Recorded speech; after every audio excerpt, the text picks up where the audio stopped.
ангелы поволокут человека в огонь. В пути он будет оборачиваться к Господу. Его волокут, а он оборачивается. Аллах прикажет вернуть его. Когда его вернут, он спросит грешника: «Почему ты оборачиваешься?» Грешник скажет: «Не так я думал о тебе». Господь спросит: «А что ты думал обо мне?» Человек ответит: «Я думал, что ты простишь меня». Тогда Всевышний скажет: «Я простил тебя». Как можно его не любить? Он сказал: «О сын Адама, поистине я буду прощать тебе, не обращая внимания на то, какие грехи ты совершил, до тех пор, пока ты не перестанешь взывать ко мне и надеяться на меня.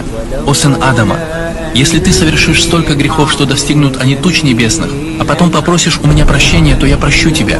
О сын Адама, поистине, если ты придешь ко мне с таким количеством прегрешений, что заполнят они собой чуть ли не всю землю, но встретишь меня, не поклонявшись наряду со мной ничему иному, я обязательно дарую тебе прощение, которое покроет собой все эти грехи».